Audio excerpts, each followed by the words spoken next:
If you're not meticulously tracking your stats for your martial arts school, you're just flying blind, all right? You need to make sure that you're tracking your stats every single day, every single week, and definitely the end of every single month, all right? If you wanted to grow a successful, profitable, cash flowing martial arts school. If not, then obviously just keep doing what you're doing. Now, before I get started, make sure you spend 2 seconds just to subscribe to this channel, okay? Because about 80% of people that watch these videos are not subscribers. So do me a favor, one martial artist to another, please subscribe to this channel.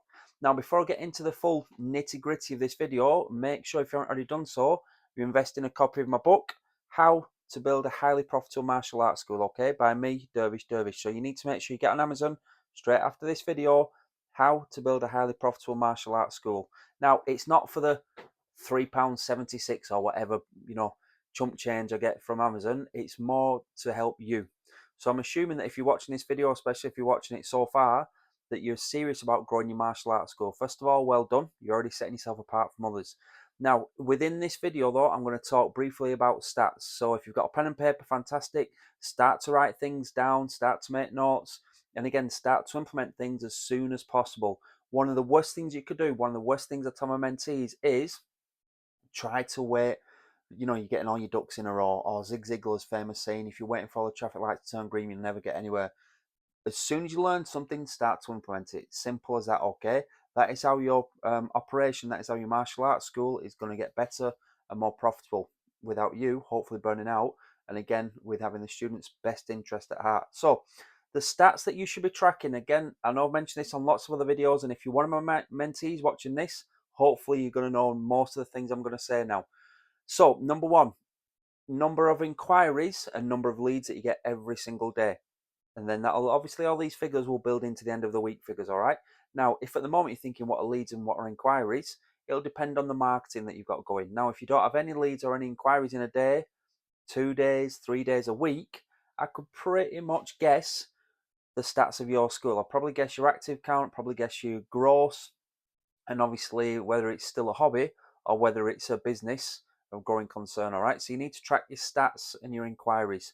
So if somebody calls today or sends you an email or anything inquiring about lessons, that should be tracked as an inquiry. They've inquired into your school.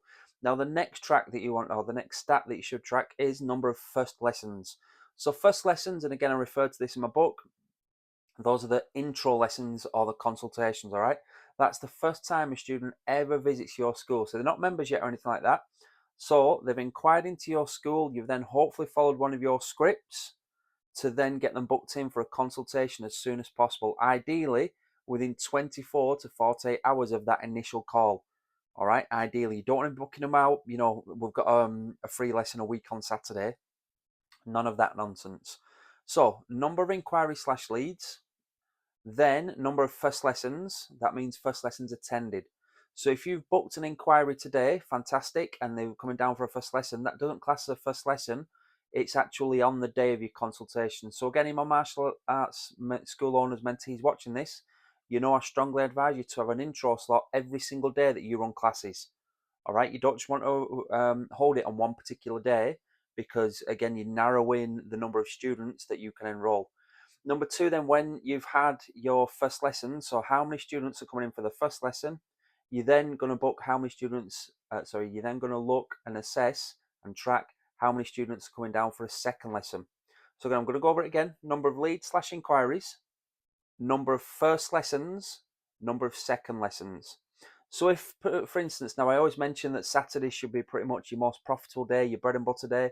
On Saturdays, you should have first lesson students and second lesson students, and obviously your normal students that are attending your classes that you have going on during that day. Now, from your second lesson students, you need to make sure that hopefully they've been framed properly from pre-intro, during the intro, post-intro, and obviously pre-second lesson to the immense value that your school has to offer. And then how many enrollment conferences have taken place. Now, an enrollment conference isn't just you've thrown a sheet of paper to them, a price list. It's about you speaking to them, finding out a little bit more about the goals, and then hopefully how your school, how your tuition, how your programs can help them achieve their goals, plus so much more. And then after the enrollment conference, you've either got two numbers really. It's either a successful one or two outcomes. It's a successful or a fail. Now, again, I will be able to help you on this process, of course, and I'll be able to help you on the enrollment conference terminology and the things that your ideal parent support network need to hear. But that's pretty much, it boils down to, did they enroll or did they not enroll? If they told you something, well, we need to think about it, or we need to come back a week on Tuesday, etc., class it as a fail. Don't put a question mark next to it. Don't make the numbers any better than they are. Did they enroll after that enrollment conference? It's either yes or no. If it's no, put a cross. If it's, well, yeah, we're thinking about it, or we're definitely gonna come back on Saturday, still put a no. If they do come back on Saturday, then obviously treat it as a successful enrollment conference on the Saturday. So again, I'm going to go over that again. The stats that you need to track if you're looking to build a highly profitable martial arts school without selling out though, still delivering fantastic lessons, is number one, number of leads/inquiries that day. Number two, number of first lessons that took place that day. Number three, how many second lessons took place that day. Number four, how many of those second lessons had an enrollment conference. Number five, this is the key one, how many enrollments have you had that day. Number six, then again, how many ex-members have you had that day? And then from that, then, what's your net enrollment for that particular day? All of those figures are done every single day so that at the end of the week, you've got a snapshot of how successful that week was. So if you're not tracking your stats at the moment, I strongly suggest you do. Please watch this video again.